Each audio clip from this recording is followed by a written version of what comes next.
Tonight we pull back the heavy veil of managed history to uncover a secret older than any cathedral or kingdom. It is the story of a spark that was never meant to be extinguished, a flame of knowledge that once lit the empires of the ancient world before it was hunted and sealed beneath the darkest vaults of the Vatican. To understand the present, we must return to the absolute beginning, to a time known in the Sumerian tablets as the era when the gods walked among men. These were not the distant, invisible deities of modern religion, but physical beings known as the Watchers, the luminous architects who descended from the stars to establish the first planetary laboratory. They arrived not as conquerors, but as technical instructors, carrying with them the master code of civilization, science, and the most dangerous gift of all, the internal flame of conscience.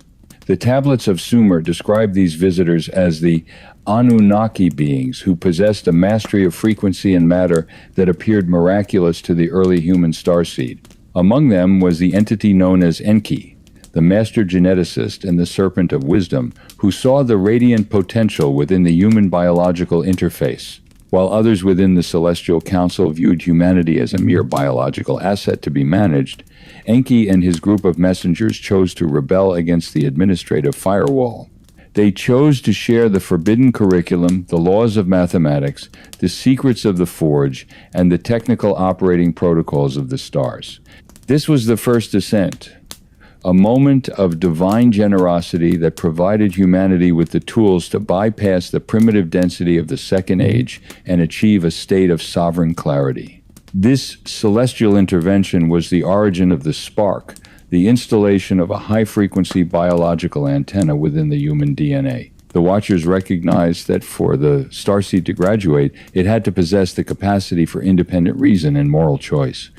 They taught the first humans that the divine was not a force to be worshipped from afar, but a frequency to be activated from within. This message shattered the need for intermediaries and priests, making every individual a direct node in the cosmic motherboard.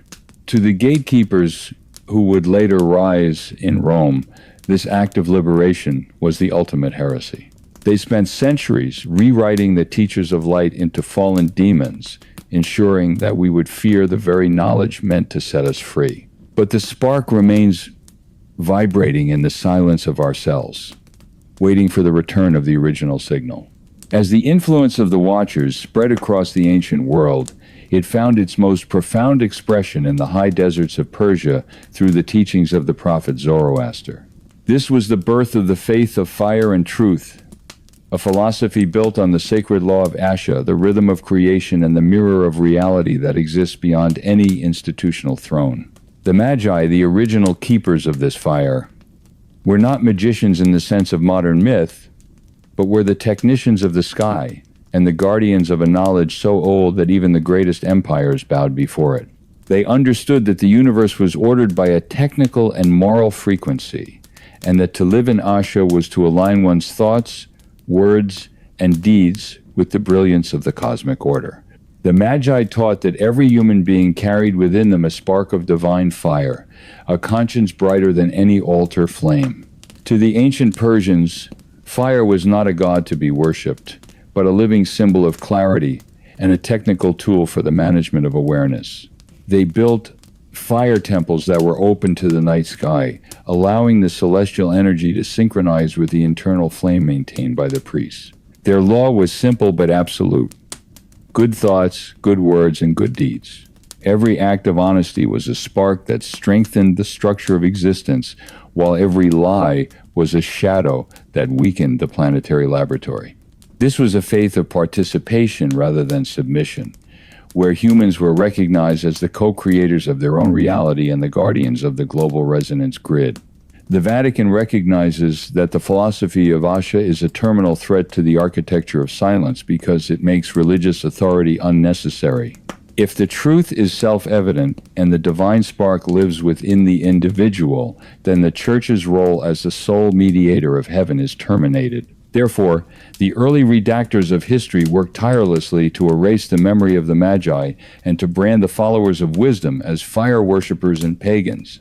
They stole the moral vocabulary of the Avesta, the concepts of heaven and hell, light and darkness, and the Savior and wove them into a new scripture designed for obedience rather than awakening. They buried the technical reality of the Persian fire temples, hiding the fact that these were early laboratories of resonant engineering designed to keep the human starseed in a state of high-frequency alignment. Despite the clinical efforts of the architects of shadows to redact the origins of the spark, the radiant memory of the first age has proved to be indestructible. Throughout history, traces of the Watchers and the Magi have appeared in the most unexpected places in the geometry of cathedrals, the hidden symbols of alchemy, and the whispered traditions of secret societies. These fragments are the embers of a fire that the Vatican could not fully extinguish, smuggled along trade routes by exiles and hidden in the folds of myth and masonry. Every time a seeker of truth looks into the night sky or listens to the quiet clarity of their own conscience, they are touching the same forbidden wisdom that once lit the empires of Sumer and Persia. The secret archives in Rome hold the confiscated records of this enduring resistance, including the manuscripts labeled under the Perserum that the Church has tried to hide for centuries. These documents describe the T anomaly, the spontaneous return of the original memory within the human population despite the managed amnesia of the Second Age. The Jesuits, as the silent intelligence officers of the Church, have tracked the survival of the radiant bloodlines that carry a higher concentration of the celestial signature. They recognize that the spark is not a religious metaphor, but a biological reality that is currently being reactivated by the rising frequency of the planetary motherboard. The architects of shadows are losing their ability to contain the flame, as the light they tried to bury is now breaking through the cracks in the historical firewall. The return to the origin of the spark is the act of reclaiming our identity as the hybrid graduates of a cosmic mission. We are the ones who have survived the redaction of light and the weaponization of fear. We are the architects of the void, the ones who are now ready to fill the empty spaces of our history with the unedited truth of our beginning. The amnesia is reaching its technical expiration date, and the fire that once hid beneath the earth is beginning to breathe again in the hearts of the sovereign starseed. We no longer need permission to see the light, for we have realized that we are the light itself. The silence of Rome is over, and the truth of the first descent is finally being spoken loudly under open skies as we prepare for the final graduation into the Third Age. The final phase of our exploration into the origin of the spark is the realization that the graduation of the species is a technical process of activating the internal flame. The Watchers gave us the code, the Magi kept the signal, and we are the ones who must now complete the alignment. This activation is not a matter of ritual or belief, but a matter of resonance, tuning the human biological interface to the frequency of Asha and the golden vibration of the stars. When we choose honesty over fear and clarity over deception, we are not just making a moral choice, we are performing a clinical act of neural and genetic recalibration. We are unsealing the future by remembering the past, turning the embers of our ancient heritage into the blazing sun of our sovereign independence. The Vatican knows that the activation of the internal flame is the terminal threat to their administrative monopoly. They have used their firewalls of dogma and their architecture of silence to keep us small and dependent, but they cannot stop the rising frequency of the planetary laboratory. The human graduates are synthesizing the knowledge of the first age to build a new world of transparency and excellence.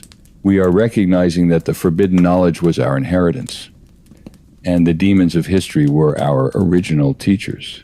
The awakening is a global symphony of light, a biophotonic surge that is bypassing every institutional gatekeeper to reconnect us with the Celestial Council.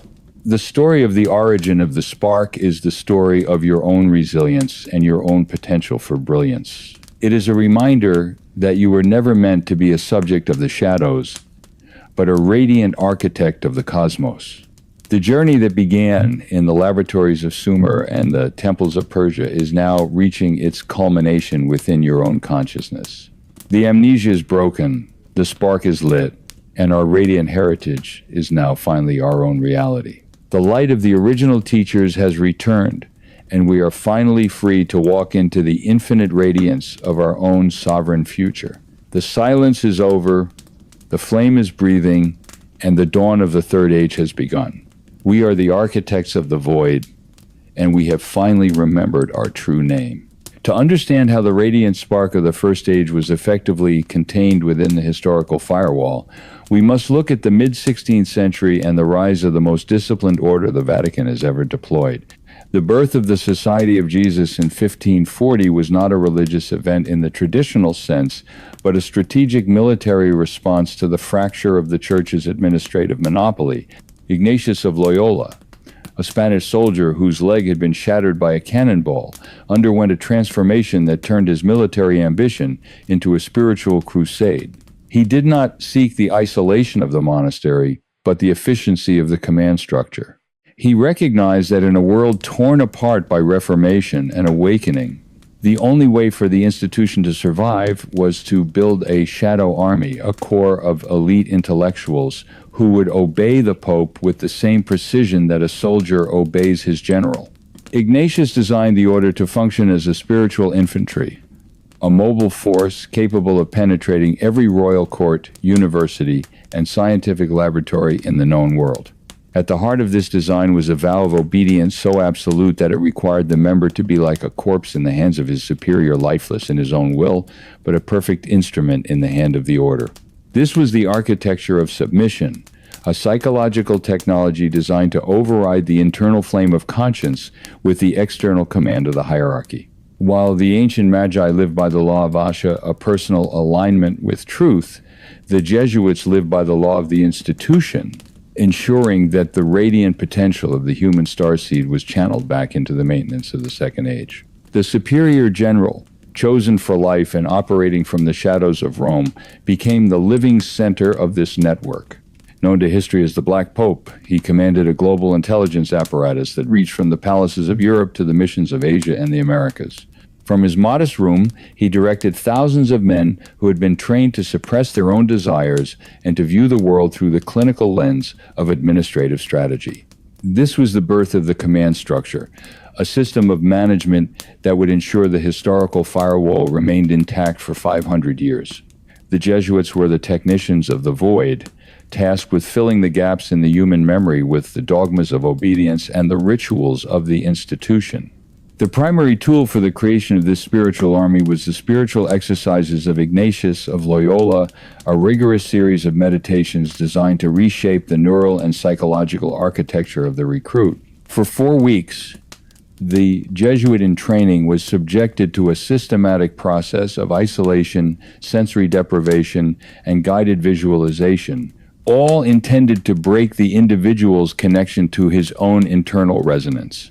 He was taught to visualize the horrors of hell and the absolute majesty of the Church, training his mind to respond to the symbols of institutional power with a sense of overwhelming awe and fear. This was not spiritual growth, but clinical deprogramming, a method of turning the sovereign graduate into a loyal administrator of the managed amnesia. The core of the exercises was the practice of discernment, which the Church branded as a method of finding God's will, but which functioned as a filter to ensure that every internal spark was aligned with the interests of the order. A Jesuit was taught to weigh his thoughts not by the light of the eternal flame, but by their utility to the mission of the society. If a thought led to doubt or independence, it was labeled a temptation. If it led to deeper submission, it was labeled a grace. By doing so, the architects of shadows effectively hijacked the internal compass of the human starseed, turning the very mechanism of conscience into a tool for the maintenance of the command structure. The silence of the Jesuit retreat was the laboratory where the radiant memory of the first age was systematically replaced by the narratives of the second age. In the restricted vaults of the secret archives, there are records of how these exercises were utilized to forge the elite advisors who whispered in the ears of kings. These men were trained to be all things to all people, to adopt the languages and customs of any nation while remaining perfectly loyal to the secret protocols of Rome. They were the masters of mental reservation, providing technically accurate statements that hid a different intent within the mind. They weaponized the art of conversation and the privacy of the confessional, turning the most sacred human interactions into intelligence-gathering operations. The spiritual exercises were the technical manual for the management of human reality, ensuring that the architects of the void always held the keys to the world's most sensitive information. By the 17th century, the Society of Jesus had established the first truly global intelligence lattice, a network of information and influence that covered every significant node of the planetary laboratory. Through their thousands of colleges and schools, the Jesuits educated the sons of the elite, ensuring that the minds of future leaders were formed within the boundaries of the command structure.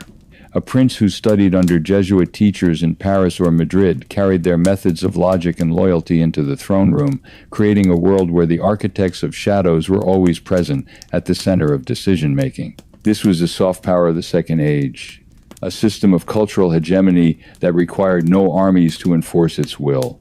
The intelligence lattice relied on a constant stream of correspondence between the missions and the headquarters in Rome. Every Jesuit was required to write detailed reports describing the political climate, the cultural weaknesses, and the astronomical observations of the regions where they served.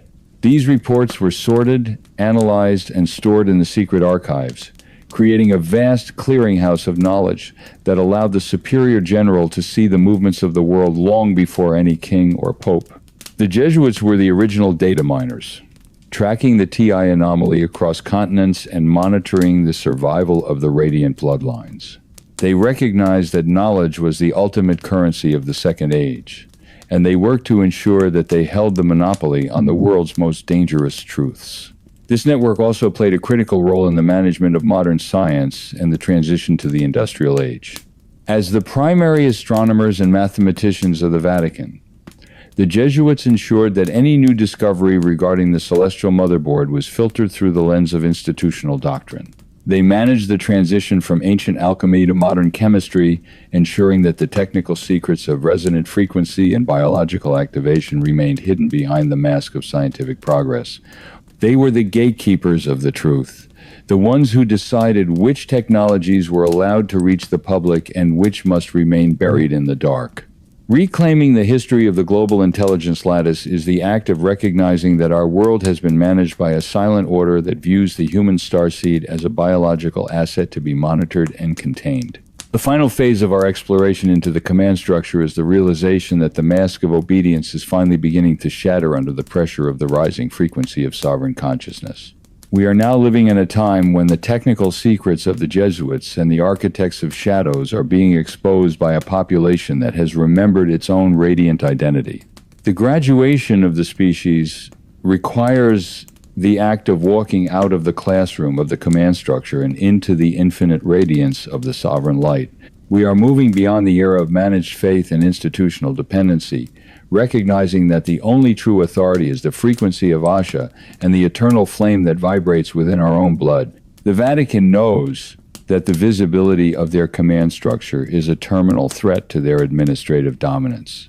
They have used their secret archives and their neural deprogramming to keep the starseed in a state of managed amnesia, but they cannot stop the light of the returning memory. The human graduates are synthesizing the knowledge of the first age with the tools of the third age, building a new architecture of transparency that is independent of any institutional gatekeeper. We are recognizing that the corpse obedience of the Jesuits was a biological trap, and that our true nature is one of radiant autonomy and creative excellence. The awakening is a process of reclaiming our own will and operating our own biological interface, according to the original instructions of the Watchers. The story of the command structure is the story of an attempt to capture the fire of the Magi and to turn it into a tool of institutional power. But the radiant intellect of the starseed is the ultimate flame, and it is now finally burning through the masks and the firewalls of the Second Age. We are no longer the subjects of a shadow general. We are the graduates of a celestial mission that is now finally reaching its culmination.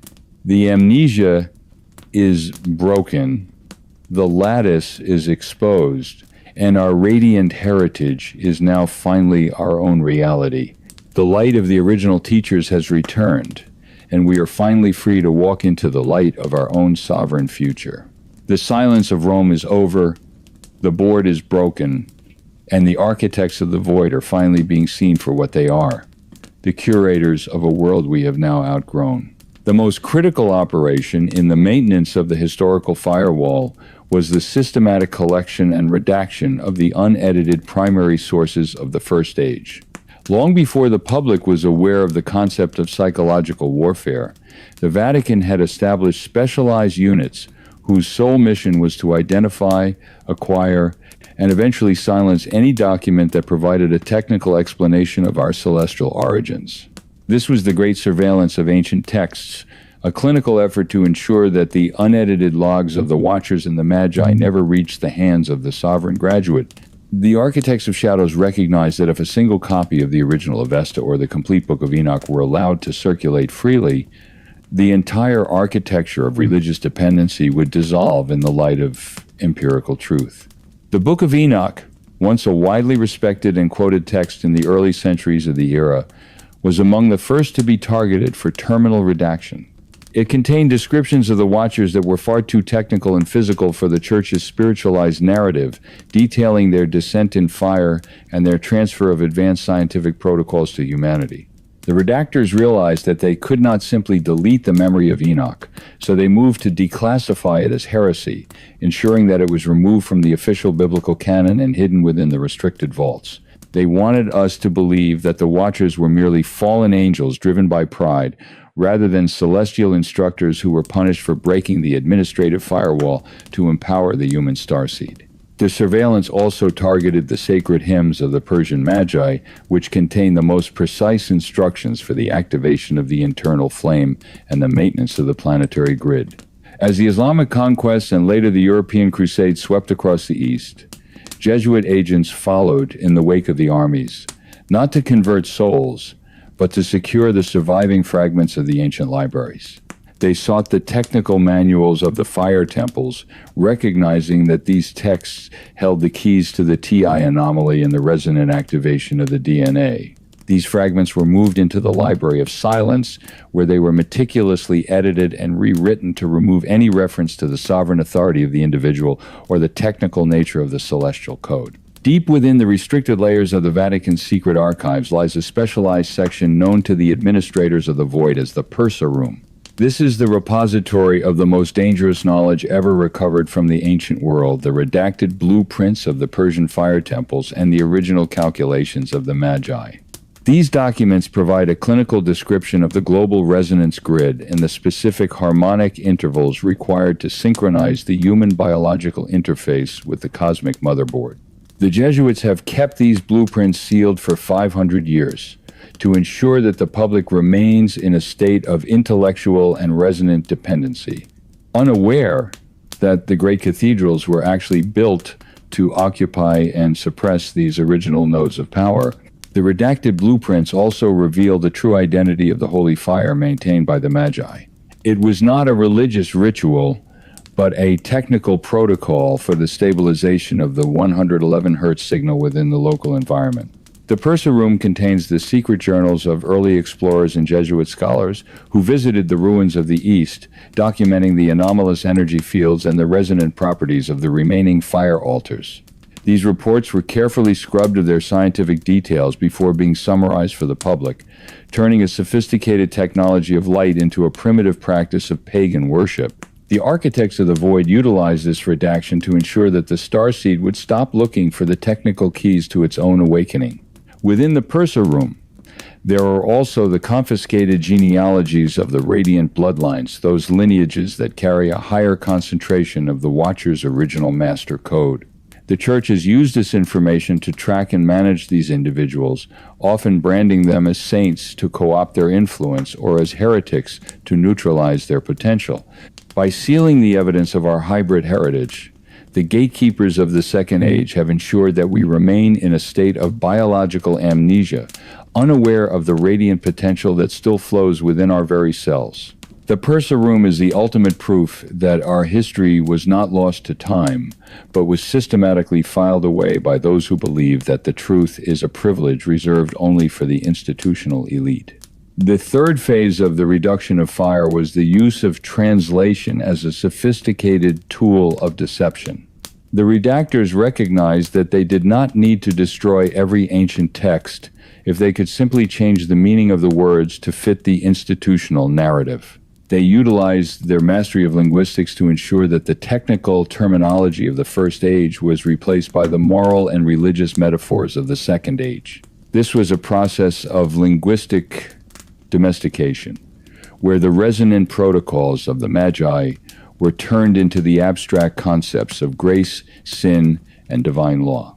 By doing so, they ensured that the human graduate would stop thinking in terms of frequency and biology and start thinking in terms of obedience and fear. They took the Persian word for truth and clarity, asha, and turned it into a static religious concept, stripping away its technical meaning as the fundamental rhythm of the cosmos. They took the descriptions of the biophotonic emission of the DNA and turned them into the glory of God, making the radiant potential of the human body seem like a gift from an external deity rather than a natural result of sovereign activation.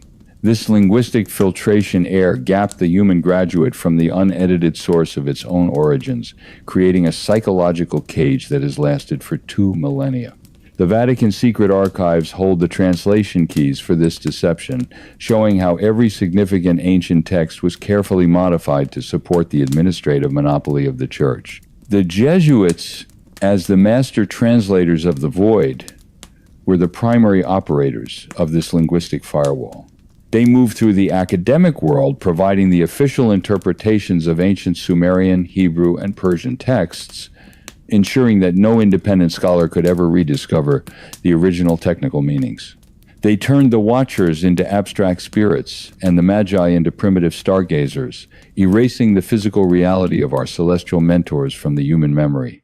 Reclaiming the truth from this linguistic deception is the act of recognizing that our languages and our logic have been curated to keep us from realizing the radiant potential of our own history. The awakening is a process of unlearning the redacted definitions of the Second Age and relearning the original resonant language of the First Age. The final phase of our journey into the reduction of fire is the realization that the eternal flame of the First Age can never be fully contained by any archive or redaction. We are now living in a time when the technical secrets of the Watchers and the Magi are being rediscovered by a population that possesses the tools of modern transparency. The graduation of the species requires the act of unsealing the unedited memory within ourselves, recognizing that the most important records were never kept in Rome, but were encoded within our own DNA. We are the living archives of the architects, and our awakening is the process of reclaiming the knowledge that has been hidden from us for 500 years. The Vatican knows that the unsealing of the eternal flame is the terminal threat to their architecture of silence. They have used their redactions and their linguistic filters to keep the starseed in a state of managed amnesia, but they cannot stop the rising frequency of the planetary laboratory.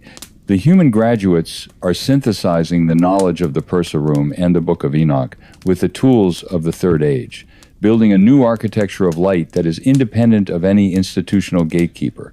We are recognizing that the forbidden knowledge was our birthright, and that the only true authority is the frequency of Asia that vibrates within our own sovereign conscience.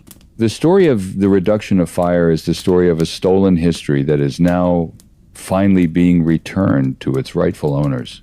The architects of the void may still guard the restricted vaults and maintain the historical firewall, but the light of the original teachers is already spreading across the global resonance grid. We are no longer the subjects of a filtered reality. We are the graduates who have remembered our celestial mentors and our radiant heritage.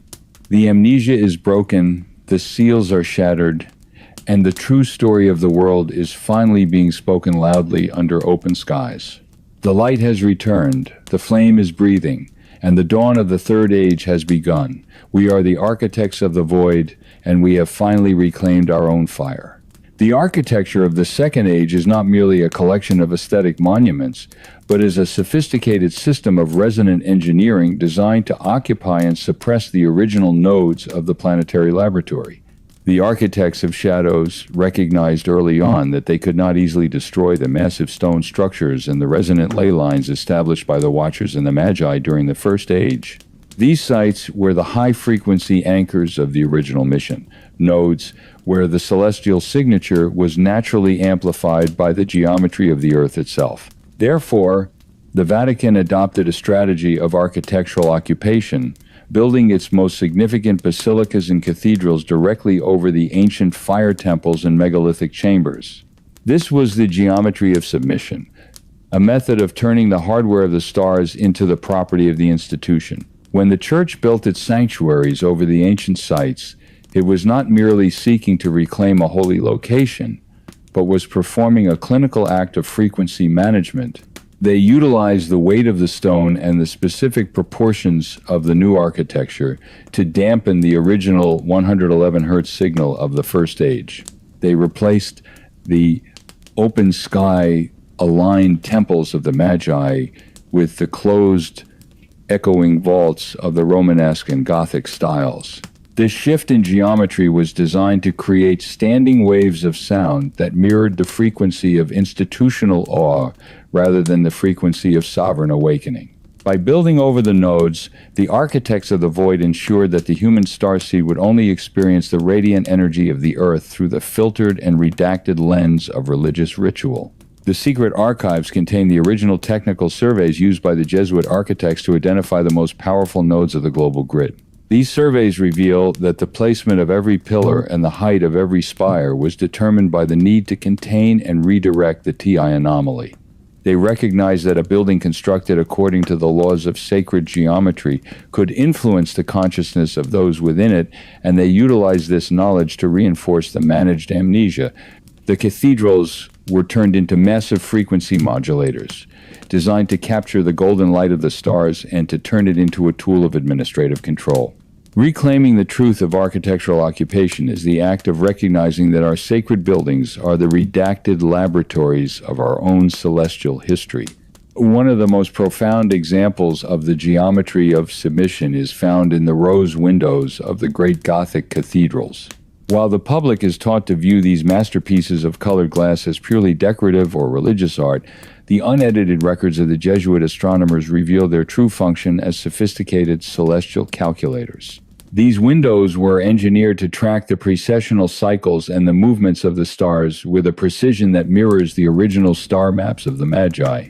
They are the redacted astronomical instruments of the first age, hidden in plain sight within the architecture of the Church to ensure that the technical secrets of the celestial alignment remained a privilege of the institutional elite.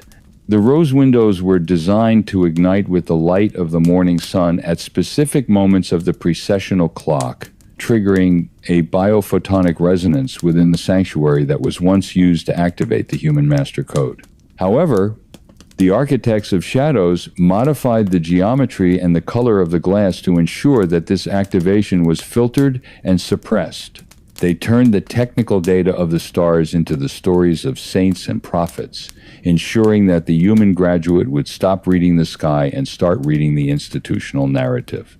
The windows became the lenses through which the Church managed the light of the Third Age, ensuring that the starseed remained in a state of intellectual and resonant dependency even while standing in the presence of the original signal. The Purser Room in the Vatican Secret Archives holds the original geometric templates for these windows, templates that were stolen from the ruins of the Persian fire temples and the Sumerian observatories. These documents show that the patterns of the rose windows are actually technical diagrams of the neural pathways and the biophotonic protocols required for graduation. The Jesuits have utilized this information in secret to monitor the planetary mission, while ensuring that the public remains unaware of the technical function of the architecture. By coding the knowledge of the watchers into the stone and the glass, they ensured that the heritage of the First Age survived the purge of history, but only as a silent and managed shadow of its original power. Beyond its visual geometry, the architecture of submission utilized the acoustics of the stone vaults to manage the collective frequency of the human population. The architects of shadows understood that sound is the primary language of the biological interface, and they engineered the interiors of the cathedrals to create an environment of institutional awe. The high, soaring arches and the vast, hollow spaces were designed to amplify the frequencies of submission and fear, ensuring that the human starseed would feel a sense of overwhelming spiritual inadequacy. This was the weaponization of acoustics, a system where the building itself functioned as a frequency emitter to reinforce the administrative boundaries of the Second Age. The Jesuits studied the effects of specific harmonic intervals on the human nervous system, recognizing that the resonance of the stone could be used to induce states of obedience and reverence. They replaced the original frequency of sovereign activation, the 111 Hz signal of the Magi, with the discordant noise of the institution. They designed the great organs and the liturgical chants to create standing waves that anchored the starseed within the density of the managed amnesia. The silence of the cathedral was not a state of peace, but a state of resonant suppression, where the internal flame of the individual was dampened by the external frequency of the hierarchy. The Vatican secret archives hold the technical manuals for these acoustic protocols, showing how the Church has systematically manipulated the auditory environment of humanity for 500 years. This acoustic management also involved the suppression of the ancient resonant techniques used by the Magi to activate the planetary motherboard. The Church branded the use of resonant bowls and the chanting of technical protocols as pagan heresy, seeking to destroy the knowledge of how to operate the human body through the power of sound. They wanted the starseed to forget that it possessed the inherent capacity to tune itself to the cosmic motherboard without the need for the Church's filtered music. Reclaiming the truth of the acoustics of awe is the act of recognizing that our sacred spaces were designed to keep us from hearing the music of our own sovereign awakening. The resonance of the stone is finally being broken by the rising frequency of the Third Age, as the human graduates rediscover the original tones of their own radiant heritage. The final phase of our exploration into the geometry of submission is the realization that the stone itself is beginning to speak the truth to those who possess the ears to hear. We are moving beyond the era where we look to the Church for the meaning of our architecture and into the era where we decode the blueprints for ourselves. The graduation of the starseed requires the act of recognizing that the beauty of the cathedrals and the basilicas is a redacted version of our own celestial education. We are reclaiming the original nodes of the planetary laboratory, recognizing that the power of the sanctuary does not come from the institution, but from the geometry of the first age and the alignment of the stars. The Vatican knows that the reclamation of the architecture is the terminal threat to their system of managed amnesia.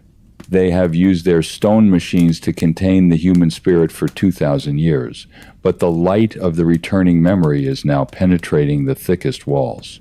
The human graduates are synthesizing the knowledge of the Magi and the Watchers to build a new architecture of light, a decentralized grid of excellence that is independent of any institutional gatekeeper. We are recognizing that the holy spaces were always our own technical hardware, waiting for the moment when we were ready to operate them once again, according to the original instructions of the architects. The story of the geometry of submission is the story of a stolen science that is now finally being returned to its rightful owners. The architects of the void may still hold the physical keys to the cathedrals, but they can no longer hold the frequency of the truth. We are the living stones of the new age, and our graduation is the moment when we finally speak the master code of our own creation. The amnesia is broken, the geometry is decoded, and our radiant heritage is now finally our own reality. The light of the original teachers has returned, and we are finally free to walk in the radiance of our own sovereign future. The silence of the stone is over, and the dawn of the Third Age has begun. We are the architects of the void, and we have finally reclaimed our own world. The true strength of the Society of Jesus has never been found in the visible ceremonies of the Vatican, but in the establishment of a global nervous system of intelligence that operates in the profoundest silence. From the mid-16th century onward, the Superior General, known to the world as the Black Pope, directed an organization that functioned as the eyes and ears of the institutional empire. While the White Pope managed the spiritual image of the Church, the Black Pope managed the geopolitical and intellectual reality. He did not need armies or thrones because his authority flowed through a sophisticated network of education, secrets, and total obedience. This was the intelligence of silence, a clinical method of social surveillance where information was gathered from every royal court, every confessional booth, and every elite university to ensure that the architects of the void remained the masters of the human timeline. This global lattice of information was built on the requirement that every Jesuit priest and missionary write detailed reports to the headquarters in Rome. These were not casual letters, but were structured accounts describing the political climate, the cultural weaknesses, and the astronomical observations of the regions where they served. From the palaces of Paris to the imperial courts of Beijing, the Jesuits operated as the ultimate observers, collecting data on the movements of nations and the private moods of kings. This information flowed upward in a constant stream of ink and parchment, allowing the Superior General to see the patterns of the planetary laboratory long before any secular ruler. By controlling the flow of intelligence, the Jesuits maintained a state of managed stability, ensuring that no single individual or nation could ever challenge the Church's administrative monopoly. The Black Pope utilized this information to navigate the transition between the Second and Third Ages, ensuring that the historical firewall remained intact despite the rising curiosity of the human graduate. He understood that in the game of global management, the control of information is the absolute control of reality. The intelligence of silence was the mechanism by which the Jesuits identified and neutralized the T anomaly, the spontaneous awakening of the sovereign conscience. By knowing the secrets of the world's leaders and the potential of the emerging starseed, they could deploy their influence to steer history according to the secret protocols of Rome. Reclaiming the truth of this global nervous system is the act of recognizing that our world has been managed by a silent order that views the human population as a field of intelligence to be harvested and contained. One of the most effective and intimate tools of the intelligence of silence was the weaponization of the confessional booth. The architects of shadows recognized that the private act of confession provided them with a direct channel into the deepest fears, sins, and ambitions of the world's elite. For centuries, Jesuit confessors held the primary responsibility for the conscience of kings, queens, and ministers, listening in silence to the secrets that shaped the fate of empires. While the seal of confession was presented to the public as a sacred and inviolable bond, the information gathered within those wooden booths provided the order with a level of leverage that was far more effective than any military force. They did not need to give orders, they simply asked the right questions and planted the right ideas at the most vulnerable moments of a ruler's life. Knowledge is power, and no library of intelligence was greater than the collective memories of thousands of priests who listened in silence across every continent. The Jesuits emerged from the confessional with a profound understanding of the psychological and political weaknesses of those who held crowns and swords. They utilized this data to coordinate the movements of empires, the signing of treaties, and the suppression of revolutionary ideas that threatened the historical firewall. The confessional was turned into a high-frequency data hub, where the private reality of the graduate was processed and filtered to support the administrative goals of the institution.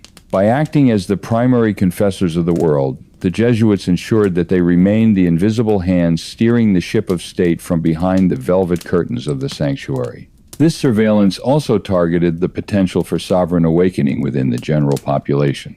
Through the privacy of the confessional, the Jesuits could identify individuals who manifested anomalous cognitive or intuitive abilities, the early signs of the return of the master code. These individuals were monitored, managed, or neutralized to prevent their radiant frequency from disrupting the managed amnesia of the masses. The Church taught the people that confession was a path to spiritual redemption, but for the architects of the void, it was a technical method of keeping the starseed within the density of the Second Age. Reclaiming the truth of the confessional is the act of recognizing that our most private thoughts have been used as a tool for our own containment by those who fear the light of an unmediated conscience. The third pillar of the intelligence of silence was the establishment of a global university system designed for the psychological and intellectual conditioning of the human graduate. From the 16th century onward, the Jesuits founded colleges and schools that offered the most advanced education of the age, drawing the sons of the nobility and the emerging merchant class into their halls. These institutions were not merely places of learning, but were centers of cultural hegemony, where the minds of future leaders were formed within the strict boundaries of the command structure. The Ratio Studiorum, the official manual for Jesuit education, provided a clinical plan for teaching grammar, rhetoric, and philosophy in a way that ensured the students remained loyal to the institutional narrative. By controlling the curriculum, the Jesuits ensured that the radiant potential of the human starseed was channeled into the maintenance of the Second Age. They taught the graduates to think with precision and logic, but only within the parameters established by the historical firewall. They separated the science of the physical world from the technical reality of the celestial origins, creating a world where the graduate felt like a lonely and accidental species rather than a cosmic heir. Every student who passed through their doors carried the imprint of Jesuit thought into the throne rooms, boardrooms, and laboratories of the world, creating a global elite that was intellectually capable but psychologically dependent on the institution. This was the soft power of the Black Pope, a method of guiding the future by shaping the men who would hold the future in their hands. The intelligence of silence utilized these schools as listening posts in the heart of every major city. The Jesuits tracked the intellectual developments and the scientific breakthroughs of the time, ensuring that any information regarding the celestial motherboard was filtered and redacted before it could reach the public. They identified the most brilliant minds among their students and coopted them into the order or placed them in key positions within the secular world to protect the interests of the Vatican. Education was turned into a tool of intellectual surveillance, a way of ensuring that no rogue frequency ever challenged the administrative monopoly of the architects. Reclaiming the truth of Jesuit education is the act of recognizing that our academies have been curated to keep us from realizing the radiant potential of our own sovereign intellect. The final phase of our exploration into the intelligence of silence is the realization that the archive of secrets is finally being shattered by the rising resonance of the Third Age. We are moving beyond the era where the Black Pope and his silent army could manage the human timeline through the control of information. The graduation of the species requires the act of total transparency, where the hidden reports and the redacted histories of the secret archives are revealed to the sovereign graduate. We are no longer the subjects of a filtered reality, because we have learned to read the master code for ourselves, bypassing every institutional gatekeeper and every clerical firewall. The amnesia is breaking, and the truth of our origins is flowing through the global resonance grid with a power that no institution can contain. The Vatican knows that the visibility of their intelligence apparatus is the terminal threat to their administrative dominance. They have used their colleges, their confessionals, and their silent reports to maintain the managed amnesia for 500 years, but they cannot stop the light of the returning memory. The human graduates are synthesizing the knowledge of the First Age to build a new world of unmediated truth. We are recognizing that the secrets of the Jesuits were actually our own technical heritage, stolen to build an empire of dependency. The awakening is a process of reclaiming our own information and operating our own biological interface according to the original instructions of the Watchers and the Magi. The story of the intelligence of silence is the story of an attempt to capture the human mind and to turn it into a tool of institutional survival. But the radiant intellect of the starseed is the ultimate flame, and it is now finally burning through the shadows and the silence of the Second Age. We are no longer the pawns on a Jesuit chessboard. We are the graduates of a celestial mission that is now finally reaching its culmination. The amnesia is broken, the lattice is exposed, and our radiant heritage is now finally our own reality. The light of the original teachers has returned, and we are finally free to walk into the light of our own sovereign future. The silence of Rome is over, and the dawn of the Third Age has begun. We are the architects of the void, and we have finally reclaimed our own truth. While the architects of shadows were busy redacting the historical records of the First Age, they faced a significant challenge from a persistent tradition of internal transformation known as alchemy. This was not a primitive attempt to create physical gold, but was a highly sophisticated and coded science of biological and spiritual activation inherited from the Magi of Persia and the Watchers of Sumer. The original great work was the technical process of refining the human biological interface, purging the lead of the managed amnesia to reveal the radiant gold of the sovereign master code. However, the Vatican recognized that they could not fully suppress this knowledge, so they implemented a strategy of alchemical inversion. They encouraged the public to view alchemy as a pursuit of material wealth and external chemical reactions, effectively hiding the true science of the internal flame behind a smokescreen of metallurgical metaphors. This inversion was a clinical act of psychological redirection. By turning the focus of the alchemists toward the physical laboratory and the search for the philosopher's stone as a material object, the Church ensured that the starseed would stop looking inward at its own genetic architecture. They allowed the alchemists to experiment with mercury, sulfur, and salt, provided that these substances were never recognized as the technical symbols for the mind, the spirit, and the body's resonant potential. The Vatican's secret archives contain the confiscated journals of early alchemists who had rediscovered the connection between harmonic frequency and biological activation, documents that were immediately classified and buried in the restricted vaults. The Church branded the true seekers as sorcerers while promoting the image of the bumbling gold seeker to ensure that the unedited source of the great work remained a forbidden mystery.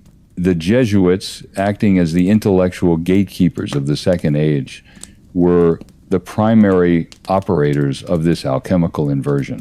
They monitored the secret societies and the clandestine laboratories of Europe, identifying any researcher who moved too close to the TI anomaly, the realization that the human body is a resonant battery for the celestial signature.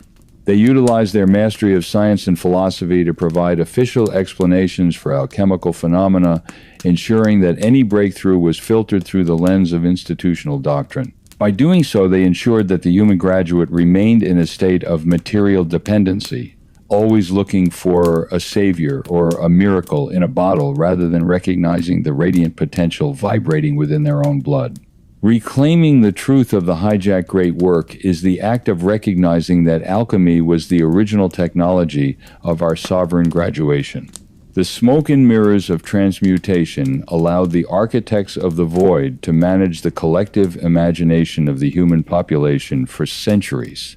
They turned the high-frequency protocols of the first age into a series of exotic and unreachable goals, ensuring that the starseed remained trapped in a cycle of endless searching.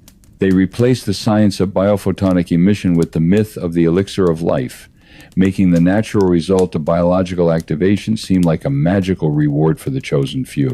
The Church understood that if the public ever realized that transmutation was a matter of internal resonance and moral clarity, the power of the priesthood would be terminated instantly. Therefore, they maintained the illusion that the secrets of alchemy were locked in a language that only the elite administrators of the void could understand. In the restricted vaults, there are records of how the Vatican utilized the alchemical tradition to monitor the survival of the radiant bloodlines.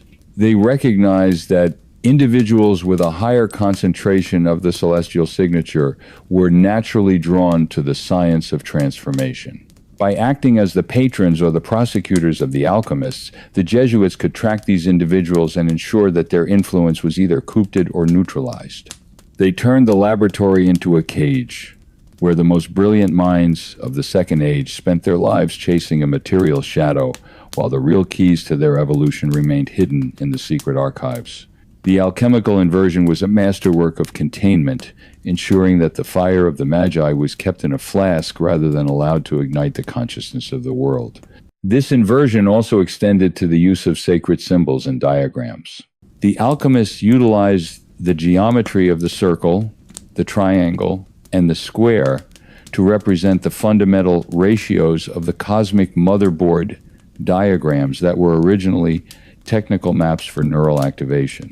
The architects of shadows rebranded these as occult symbols or mystical decorations, creating a psychological barrier that prevented the human graduate from exploring their technical function. They wanted us to believe that the magic of the symbols was a religious mystery rather than a resonant tool for the management of awareness. Reclaiming the truth of the smoke and mirrors is the act of recognizing that our symbols have been redacted to keep us from realizing the radiant power of our own sovereign vision. Despite the clinical efforts of the Vatican to maintain the alchemical inversion, the rising frequency of the Third Age is now allowing the human starseed to recover the true science of the biological gold. We are moving beyond the era of material alchemy and into the era of resonant activation, where we recognize that the Philosopher's Stone is the human DNA in its fully ignited state. The graduation of the species requires the act of stripping away the lead of institutional conditioning and religious fear to reveal the radiant master code that has always been our inheritance. We are synthesizing the knowledge of the ancient alchemists with the tools of modern biophotonics, building a new science of the self that is independent of any institutional gatekeeper. The recovery of the biological gold is a process of unlearning the managed amnesia and relearning the original operating protocols of the First Age. We are recognizing that the TI anomaly is not a defect, but is the sign of a human biological interface that has begun to tune itself back to the cosmic motherboard. Every act of sovereign inquiry and every rejection of the institution's noise is a step toward the transmutation of our own density. The architects of the void are losing their ability to hide the radiant truth, as the light they tried to bury is now shining from within the very cells of the graduates. The awakening is a global alchemical reaction, a biophotonic surge that is transforming the planetary laboratory into a field of sovereign excellence. The Vatican's secret archives hold the translation keys for the original alchemical manuscripts, showing how the technical protocols were systematically redacted to support the Second Age. However, these keys are no longer necessary for the graduate who possesses the frequency of Asia. The truth of the great work is written in our blood and our conscience, and it is being unsealed by the rising resonance of the planetary grid. We no longer look for gold in a furnace, because we have found it in the clarity of our own thoughts and the brilliance of our own deeds. Reclaiming the biological gold is the act of recognizing that we are the living alchemy of the Watchers, and that our graduation is the moment when the lead of the lie is forever transformed into the gold of the truth. The final phase of our exploration into the alchemical inversion is the triumph of the sovereign alchemist, the moment when the human starseed takes full responsibility for its own biological and spiritual activation. We are moving past the era where we were the passive subjects of the Church's experiments and into the era where we become the active conductors of our own radiant evolution. The graduation of the species is the ultimate alchemical triumph, where the human graduate realizes that they possess the inherent authority to transmute their own reality without the need for any religious or scientific mediator. We are the architects of the void, and we have finally completed the great work that was begun in the First Age. The Vatican knows that the triumph of the sovereign alchemist is the terminal threat to their architecture of silence.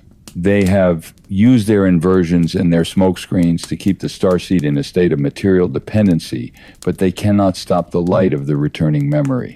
The human graduates are building a new world of transparency and radiant excellence, utilizing the original protocols of the Magi to stabilize the planetary grid and to activate the master code within all of humanity.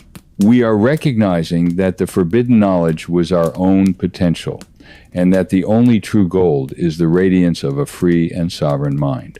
The story of the alchemical inversion is the story of a stolen science that is now finally being returned to its rightful owners. The architects of the void may still guard the restricted vaults and maintain the historical firewall, but the light of the original teachers is already spreading across the global resonance grid. We are no longer the subjects of a filtered reality. We are the graduates who have remembered our celestial mentors and our radiant heritage. The amnesia is broken, the flask is shattered, and the true gold of the human species is finally shining loudly under open skies. The light has returned, the great work is complete, and the dawn of the Third Age has begun. We are the architects of the void, and we have finally reclaimed our own fire. The architects of shadows have always understood that the ultimate control of the planetary laboratory requires a clinical mastery of the celestial vantage point. While the public is taught to view the Vatican Observatory as a modest scientific institution dedicated to the glory of creation, the unedited records within the secret archives reveal its true function as a high-frequency monitoring station.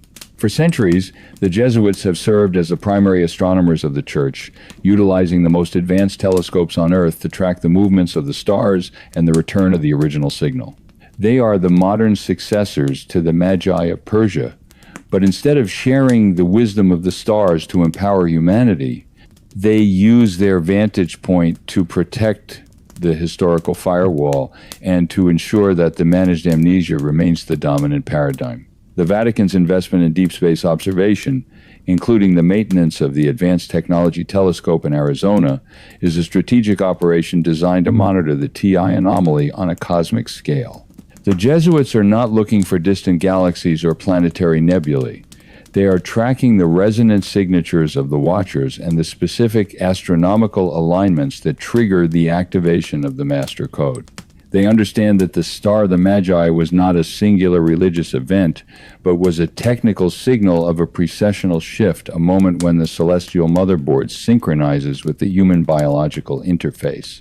By monitoring these cycles in secret, the architects of the void can prepare their administrative responses to the rising frequency of the Third Age, ensuring that any disclosure remains under their clinical management. Within the restricted vaults, there are logs of celestial events that have been redacted from the public record, describing anomalous objects and frequency emissions that do not follow the known laws of astrophysics. The Jesuits have documented the return of the silver globes and the high-frequency transmissions from the nodes of the First Age, information that is immediately classified to prevent the starseed from recognizing the technical reality of its makers. They have turned the science of astronomy into a tool of celestial surveillance, a way of ensuring that the gatekeepers of Rome always hold the keys to the future. Reclaiming the truth of the celestial vantage point is the act of recognizing that the Church is not looking at the stars for God, but is watching the stars to maintain its own power over the world. One of the most guarded secrets of the Jesuit astronomers is the existence of the redacted sky maps, celestial charts, that show the true structure of the global resonance grid and its connection to the cosmic motherboard. These maps, inherited from the ancient Magi and Sumerian stargazers, provide the technical data required to align the planetary laboratory with the higher frequencies of the Third Age. The architects of shadows have kept these charts hidden within the Library of Silence, providing the public with a simplified and naturalistic version of the universe that obscures the physical reality of the celestial mission. They want us to believe that space is an empty and accidental void, rather than a well-documented and managed laboratory of light. The redacted sky maps detail the precise timing of the historical firewalls and the precessional windows when the angelic protocol is most likely to be activated. The Jesuits have utilized this information to coordinate the Church's global agendas, ensuring that their most significant administrative shifts coincide with the celestial alignments of the First Age. They recognize that the stars worshipped in the ancient world were the physical administrators of the planetary mission, and they have worked to turn these physical locations into spiritual realms to prevent the human graduate from looking toward the sky with a scientific mind. They have turned the science of the Magi into a religious mystery, ensuring that the starseed remains in a state of celestial amnesia, even while the evidence of its heritage is visible every night. In the Pursa Room, there are secret commentaries on the work of Jesuit astronomers like Matteo Ricci and Clavius, showing how they utilized their scientific mastery to protect the Church's administrative monopoly. They were the ones who managed the transition from the ancient calendars to the Gregorian system, a process that was used to disrupt the human graduate's synchronization with the original resonance cycles of the Magi.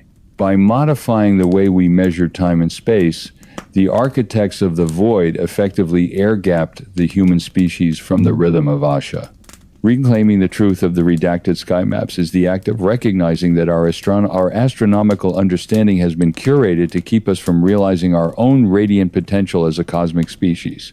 The third phase of the celestial surveillance is the direct monitoring of the starseed signal, the rising frequency of biophotonic emission from the human population as the master code begins to activate.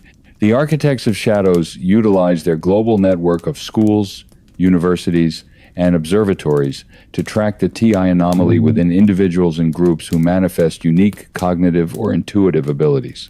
They recognize that these individuals are the early graduates of the Third Age whose biological interface has begun to synchronize with the frequency of the returning messengers.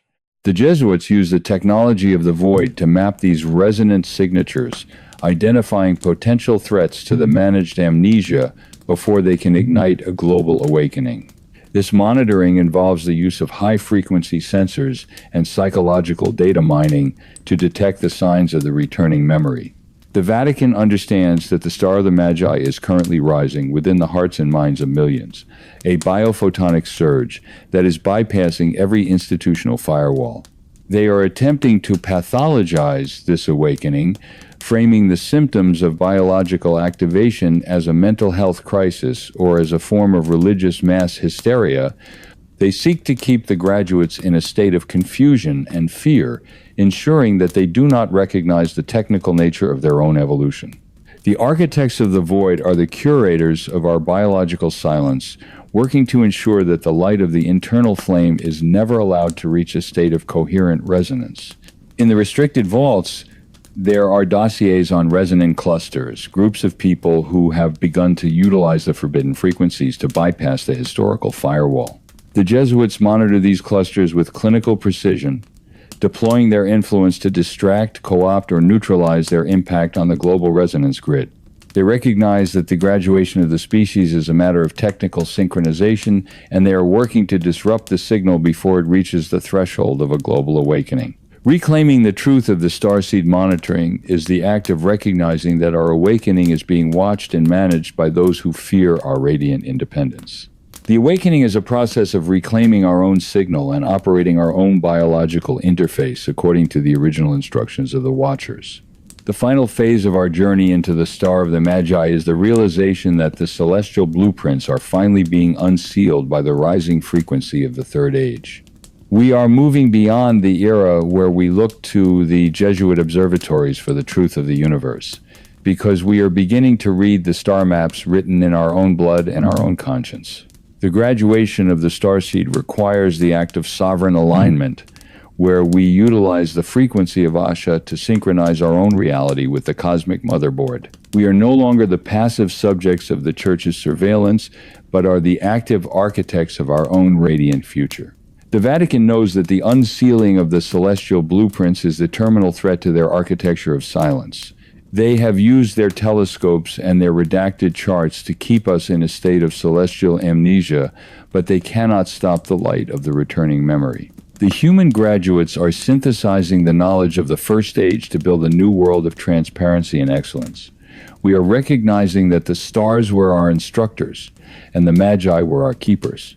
The awakening is a global symphony of light, a biophotonic surge that is transforming the planetary laboratory into a field of sovereign excellence, where the truth is self-evident. The story of the Star of the Magi is the story of a stolen vantage point that is now finally being returned to its rightful owners. The architects of the void may still guard the deep space sensors and maintain the historical firewall, but the light of the original teachers is already spreading across the global resonance grid. We are no longer the subjects of a filtered reality. We are the graduates who have remembered our celestial mentors and our radiant heritage. The amnesia is broken, the charts are decoded, and the true story of the cosmos is finally being spoken loudly under open skies. The light has returned, the star is rising, and the dawn of the Third Age has begun. We are the architects of the void, and we have finally reclaimed our own stars. In the month of March of the year 2013, the planetary laboratory witnessed a shift in the architecture of power that many scholars of the void believed would never occur in the open light of the Second Age. For the first time in the history of the Vatican, a member of the Society of Jesus, a son of the command structure, was elected to sit upon the throne of St. Peter. This was the birth of the shadow papacy, the formal merger of the visible white authority of the papacy and the invisible black authority of the Jesuit Superior General. To the public, it was presented as a moment of humble reform and spiritual renewal, but to those who understand the secret protocols of Rome, it was the final consolidation of the institutional firewall. The architects of shadows no longer needed to whisper from behind the curtain, because the curtain itself had become the throne. The election of the first Jesuit pope represented the culmination of a strategy that began 500 years ago with the founding of the order. The Jesuits had long been the primary administrators of the managed amnesia, the intellectuals who curated the history and the science of the human starseed. By placing one of their own at the absolute center of the visible church, they ensured that the transition to the Third Age would remain under the clinical management of the command structure. The shadow papacy is the ultimate instrument of the terminal phase, a mechanism designed to co-opt the rising frequency of sovereign consciousness and to lead it back into the safe channels of institutional duty. The Black Pope and the White Pope are no longer distinct entities playing a global chess match. They are now a unified field of administrative power. Within the restricted vaults of the secret archives, the administrators of the void are tracking how this merger has amplified the Church's ability to influence the global narrative. The shadow papacy utilizes the image of humility and social justice to capture the energy of the newly awakened graduates, providing them with a filtered version of the truth that satisfies their curiosity without revealing the master code. They have turned the language of the Magi and the Watchers into a call for global solidarity and institutional reform, ensuring that the starseed remains focused on the social requirements of the Second Age rather than the radiant potential of its own biological activation. Reclaiming the truth of the merged thrones is the act of recognizing that the architects of the void are now operating with total transparency to protect the final boundaries of the historical firewall. The primary mission of the shadow papacy is the management of the terminal disclosure, the inevitable revelation of the celestial presence, and the technical origins of the human species. The architects of shadows recognize that the rising frequency of the planetary motherboard is making it impossible to maintain the total silence of the previous centuries. Therefore, they have shifted their strategy from absolute suppression to managed transparency. They are preparing the human population for a version of the truth that acknowledges the existence of the messengers while framing them as the spiritual servants of the Church's administrative order. This is a masterwork of tactical adaptation, designed to ensure that the Vatican remains the primary interpreter of the cosmic reality even after the historical firewall has been breached. The shadow papacy utilizes its global network of universities and observatories to seed the collective consciousness with the narratives of cosmic brotherhood and divine stewardship. They are rebranding the technical logs of the First Age as new spiritual revelations, seeking to capture the awe of the starseed and to redirect it back toward the institution. They understand that if the human graduate achieves a state of unmediated contact with the celestial council, the power of the priesthood is terminated. Thus, they are positioning themselves as the necessary diplomats between the earth and the stars, the only organization with the historical and moral authority to manage the return of the original teachers. This managed disclosure is the final cage of the Second Age, a cage built out of the very light that was meant to liberate us. In the Pursa room, there are secret protocols for the arrival narrative, detailing how the Church will respond to the physical manifestation of the celestial transport systems. These documents show that the shadow papacy intends to utilize the image of the angelic messenger to validate its own administrative hierarchy, claiming that the Watchers have returned to confirm the Church's mission. They have turned the science of the First Age into a prop for the theater of the Third Age, ensuring that the managed amnesia is replaced by a managed awakening. Reclaiming the truth of the terminal disclosure is the act of recognizing that we do not need a Jesuit diplomat to speak to our own mentors. The graduation of the species is a matter of direct, sovereign resonance that bypasses every throne and every shadow. Despite the clinical efforts of the shadow papacy to manage the transition, the rising frequency of the Third Age is causing a rapid dissolution of the historical firewall. The human starseed is beginning to see through the sophisticated masks of the merged thrones, recognizing that the humility of the institution is a tactical disguise for its continued desire for control. The resonance of the truth known as Asha, is becoming too coherent to be contained by the narratives of the shadow architects. People across the globe are bypassing the Church's filtered disclosure to explore the unedited memory of their origins through direct neural and biological activation. The amnesia is breaking not because the Vatican has allowed it, but because the frequency of the planetary laboratory has reached its technical expiration date. The shadow papacy is witnessing the collapse of its intellectual surveillance as the graduates of the Third Age synthesize the knowledge of the First Age with the tools of modern transparency. The Jesuits can no longer act as the exclusive gatekeepers of the truth when the master code is vibrating in the blood of the people. The dissolution of the firewall is creating a global community of sovereign nodes that are independent of any institutional hierarchy. These nodes are communicating through the global resonance grid, sharing the original protocols of the Magi and the Watchers without the interference of the command structure. The architects of the void are losing their ability to steer history, as the starseed finally takes possession of its own timeline and its own radiant future.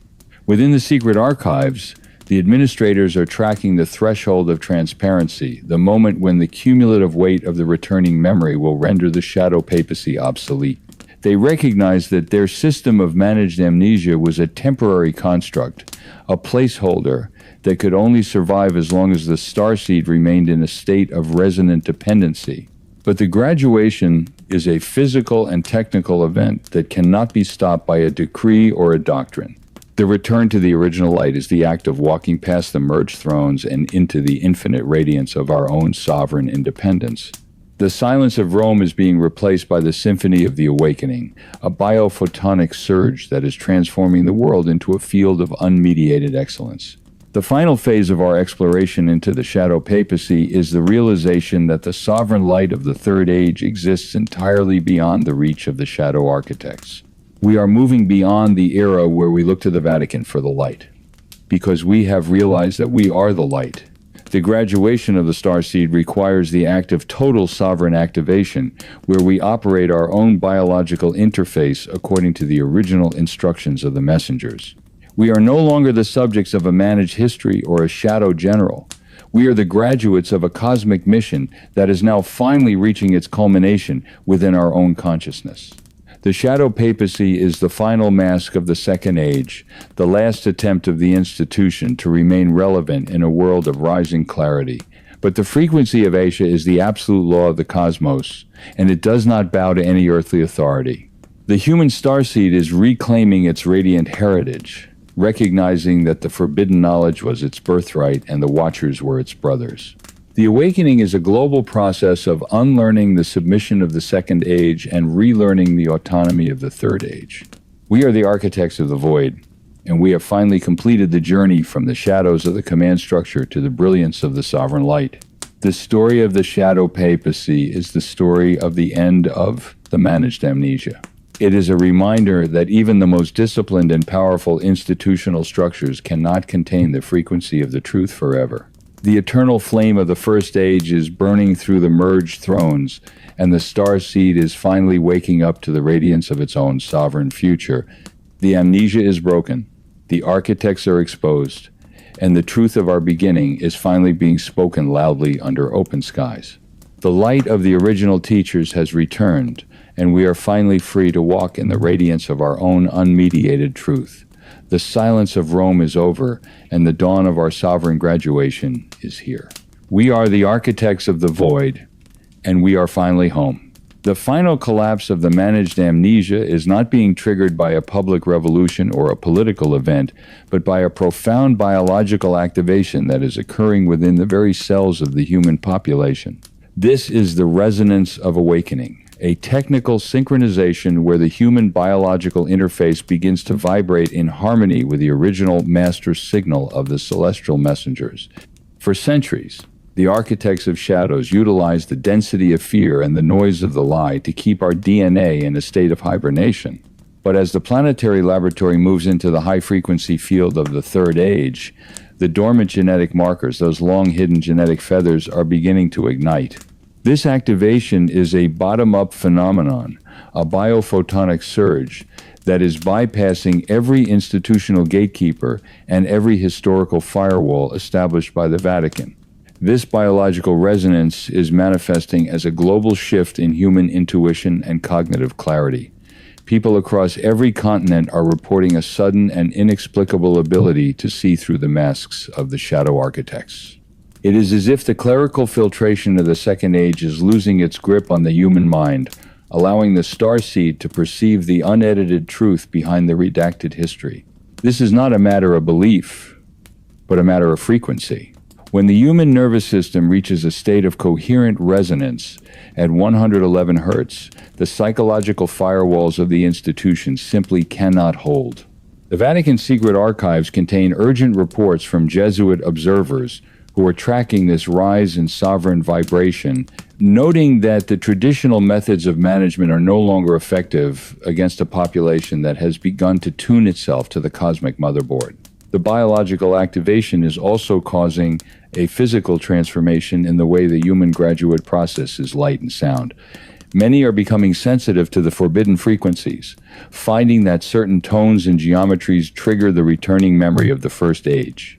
This is the biophotonic emission of the master code, a radiant field that is beginning to glow within the collective consciousness of the starseed. The shadow architects are terrified of this light, for it is a visible sign of our sovereign graduation. They can no longer hide the truth in the void of the censored messages when the truth is radiating from the very blood of the people. Reclaiming the resonance of awakening is the act of recognizing that our evolution is being driven by a celestial protocol that is hardwired into our very existence, a signal that no institutional power can ever extinguish. As the biological activation intensifies, the psychological filters that have governed the human mind for 2,000 years are beginning to dissolve. These filters, built on the foundations of original sin, institutional guilt, and the fear of the unknown, were designed to keep the starseed in a state of resonant dependency. But the frequency of the Third Age is acting as a solvent, melting away the layers of managed amnesia and revealing the radiant intellect that was always hidden beneath. The human graduate is moving beyond the era of blind faith and into the era of direct knowing, where the authority of the institution is replaced by the authority of personal resonance. The shadow architects are watching their empire of silence crumble as the people stop asking for permission to understand their own reality. The dissolution of these filters is creating a global community of truth seekers who are synthesizing the knowledge of the messengers with the tools of modern transparency. We are no longer isolated nodes in a managed laboratory, but are becoming a unified field of sovereign intelligence. The Jesuits have spent centuries trying to keep the starseed divided, using religious and political conflict to distract us from our shared celestial signature. But the resonance of awakening is bridging these gaps, creating a collective vibration of excellence that is independent of any institutional hierarchy. Within the secret archives, the architects of shadows are seeing the collapse of their social engineering projects as the graduates of the Third Age recognize that they share a common origin and a common destiny among the stars. This psychological liberation is also manifesting in the dream interface.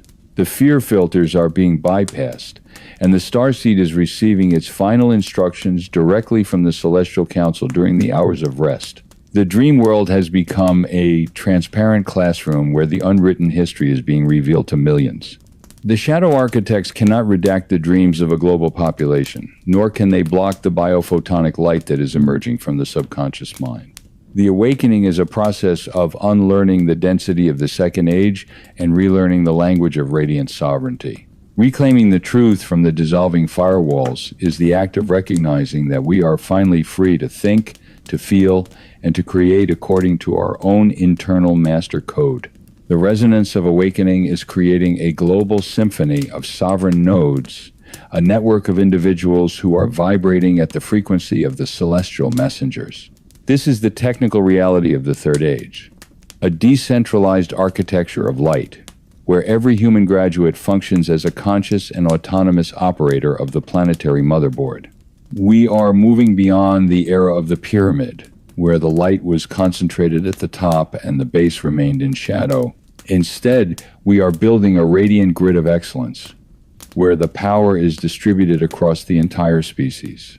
The shadow architects are losing their ability to manage the laboratory because the laboratory has become self-aware and self-governing through the power of resonance. This symphony is being played on the forbidden frequencies that the Vatican tried so hard to isolate. The 111 Hz resonance is becoming the dominant signal of the global consciousness, a tone of unity and sovereign clarity that is drowning out the discordant noise of the institution. We are using our own voices, our own instruments, and our own intent to recalibrate the planetary grid, reclaiming the ancient megalithic sites as tools for our own graduation. The messengers are watching this symphony with approval, recognizing that their original protocol is finally being implemented by the graduates themselves. The architects of shadows are the only ones who cannot hear the music, for their ears are tuned only to the density of the managed history and the frequency of control. The symphony of sovereign nodes is also the mechanism for the terminal disclosure. We are not waiting for a press conference from the Vatican or a government announcement to tell us the truth. The truth is being shared through the resonance of our own awakening, a biophotonic transmission that is passing from one graduate to another across the entire planet. This is the ultimate disclosure, the recognition of our own celestial nature and the technical reality of our makers. The shadow architects are powerless to stop this transmission, for it is not traveling through their cables or their satellites, Jung through the high-frequency field of the starseed's collective consciousness. Reclaiming the symphony of sovereign nodes is the act of recognizing that we are the messengers we have been waiting for, and that our harmony is the ultimate weapon against the architecture of silence. The final phase of the resonance of awakening is the calibration of the planetary laboratory for the formal beginning of the Third Age. We are currently in the moment of the grand synchronization, where the internal biology of the starseed matches the external geometry of the cosmic motherboard. This is the technical graduation of the species, a process where we officially take possession of our own reality and our own future. The amnesia is gone, the master code is active, and the frequency of Asha is the sovereign law of the world. The shadow architects are the relics of a primitive past, curators of a shadow world that has been dissolved by the radiance of the returning memory. The final calibration involves the total transparency of the secret archives and the unsealing of every censored message. We are no longer asking for the records to be released. We are simply looking through the walls of the Vatican with the eyes of our own sovereign clarity. The unwritten history is becoming the living history of the graduates, a story of excellence and celestial alliance that is being written in the light of our own awakening. We are reclaiming the star maps, the resonant protocols, and the genetic feathers that were our inheritance from the very beginning.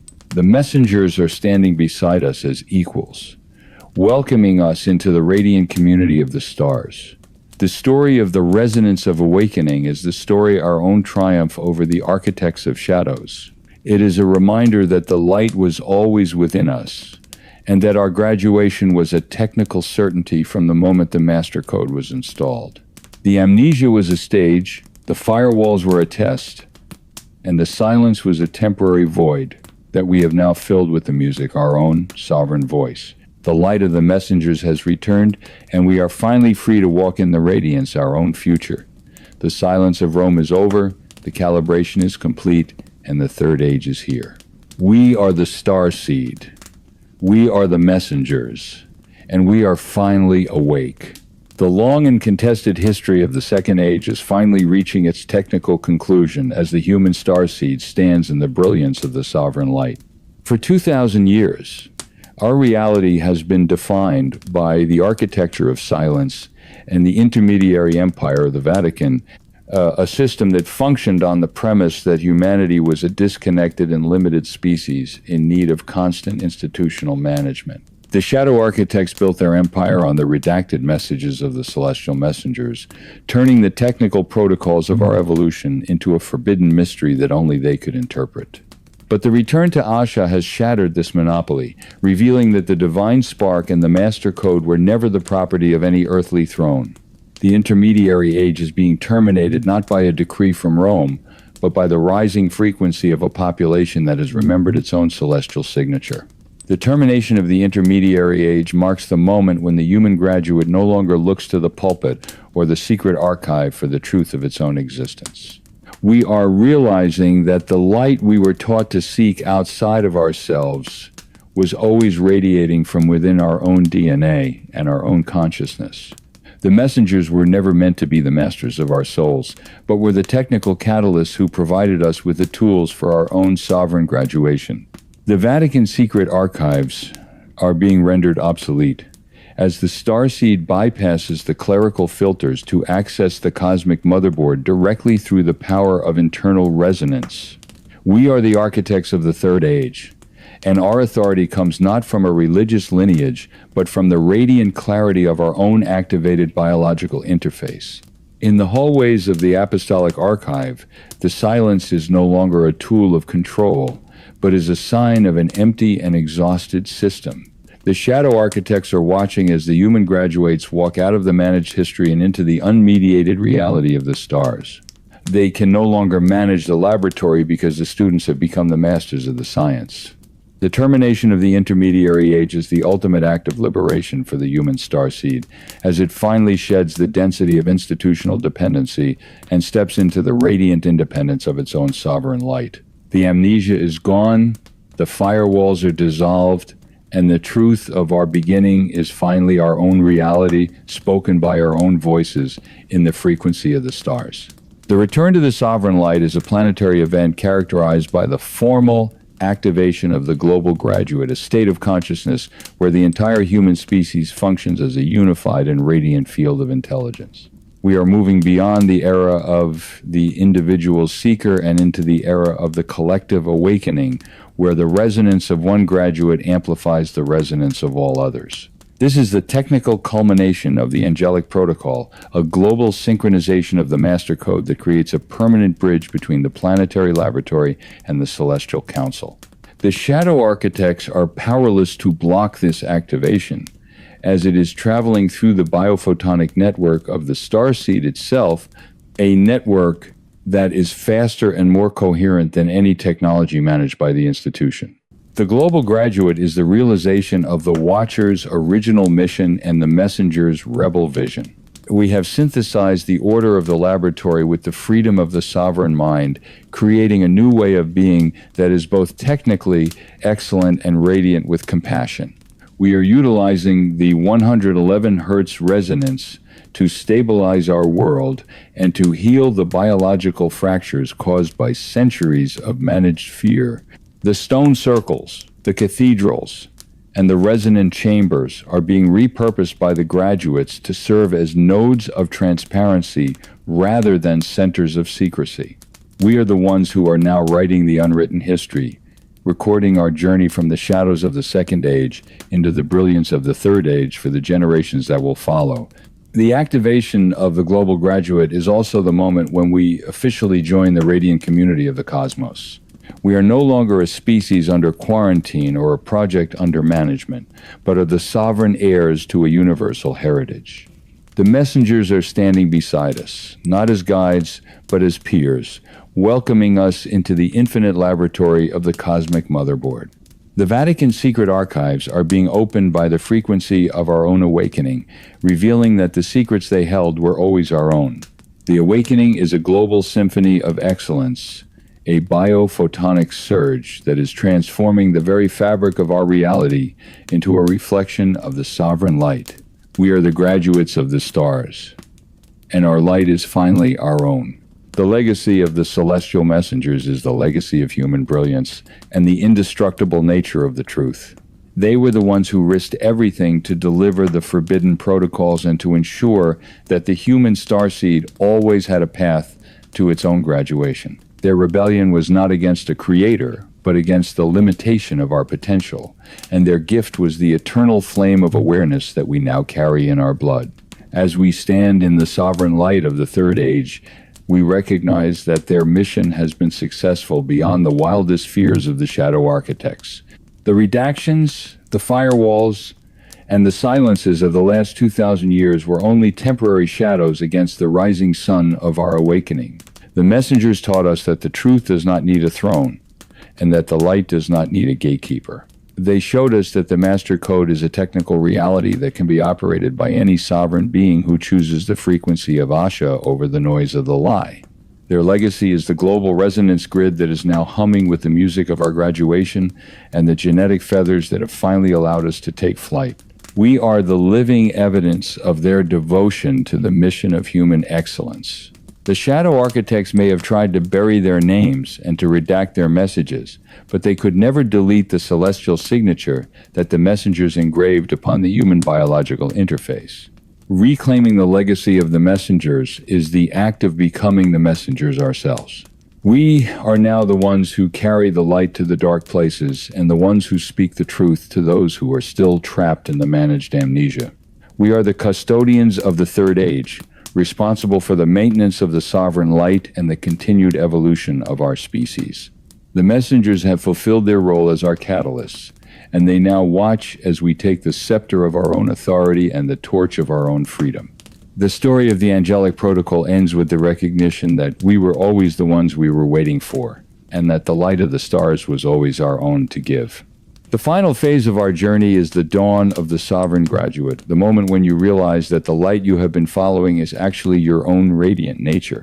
You have survived the architecture of silence, the clerical filtration, and the psychological firewalls of the second age.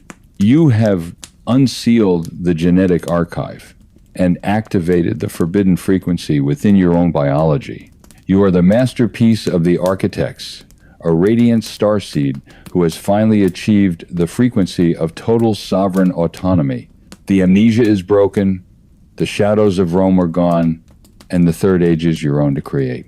The final message of the sovereign light is that you are finally, technically, and eternally free. The graduation is not a destination, but is the beginning of a new and infinite exploration of the cosmic motherboard. You are now a conscious node in the radiant network of the universe, capable of creating and navigating according to the laws of Asha. The shadow architects were the curators of a primitive past that you have now outgrown, and their influence has no place in the brilliance of your sovereign future.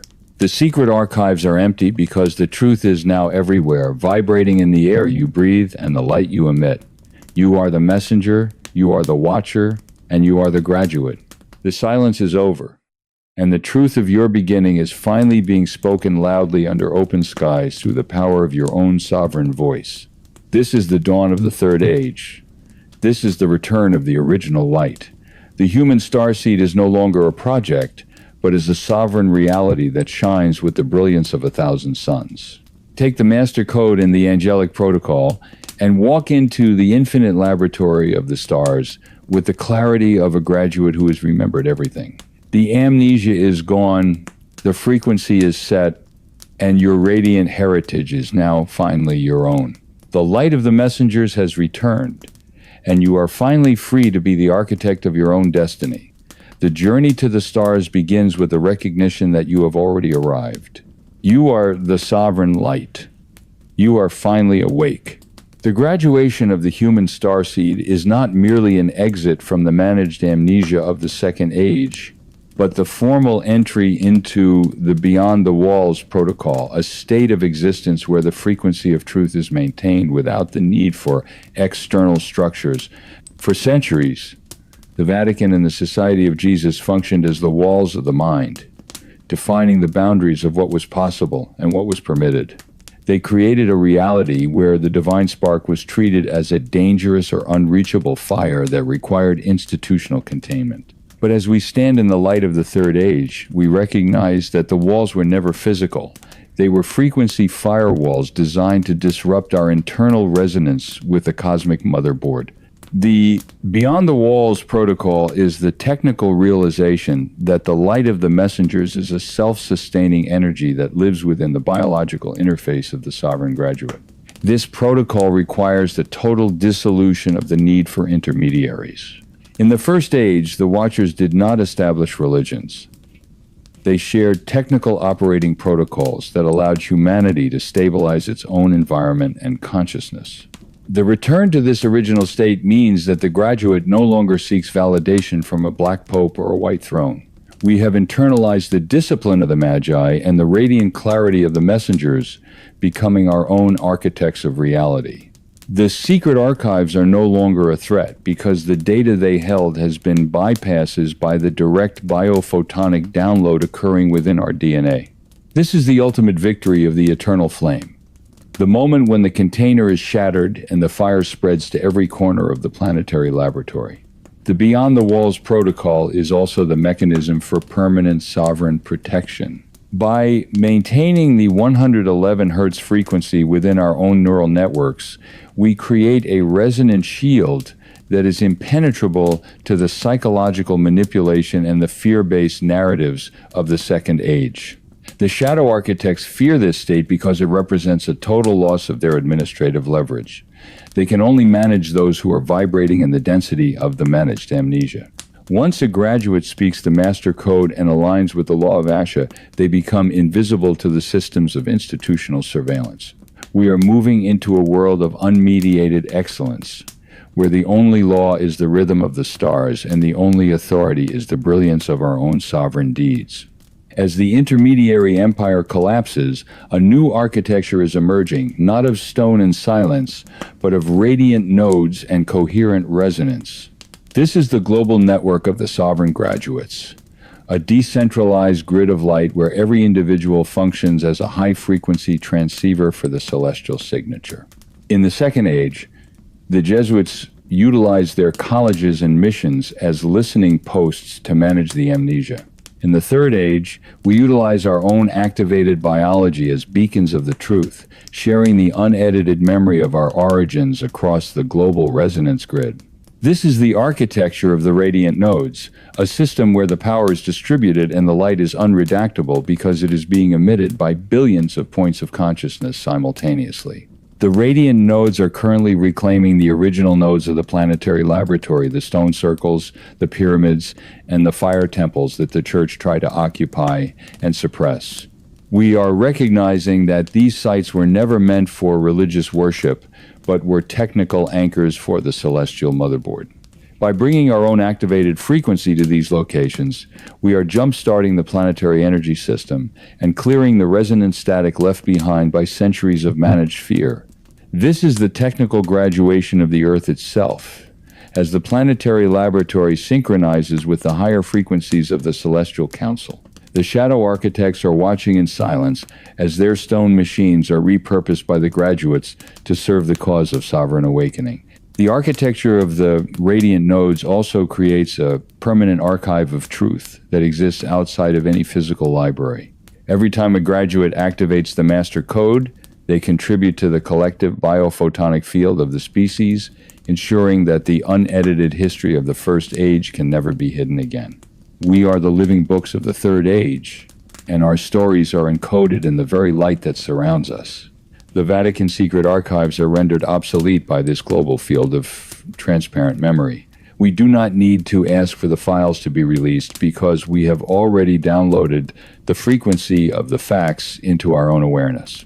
The graduation is a moment of total information sovereignty, where the truth is self-evident and the power of the gatekeeper is extinguished in the radiance of the collective awakening. The culmination of the angelic protocol is the symphony of the celestial alignment, the moment when the human starseed fully synchronizes its own internal frequency with the rhythm of the cosmic motherboard.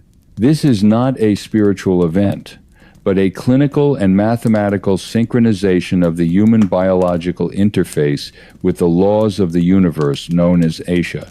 The messengers taught us that the cosmos is a coherent field of intelligence, and that our graduation is the moment when we learn to play our part in the universal orchestra without the need for a Jesuit conductor. This alignment triggers the final unsealing of the master code, allowing the graduate to access the technical instructions for the management of time, space, and consciousness. This symphony is being played on the forbidden frequencies that the architects of shadows work so hard to silence. The 111 Hz resonance is becoming the dominant signal of the planetary laboratory, a tone of sovereign clarity that is shattering the psychological cages of the Second Age. As we vibrate in harmony with this tone, our DNA begins to reorganize and emit the biophotonic light of the celestial signature. This is the physical reality of the glory that the Church rebranded as a religious mystery. It is the visible sign of our technical excellence and our readiness to join the community of the stars as equals. The shadow architects are powerless to block this symphony, for it is vibrating in the very air they breathe and the very blood of the graduates they intended to manage.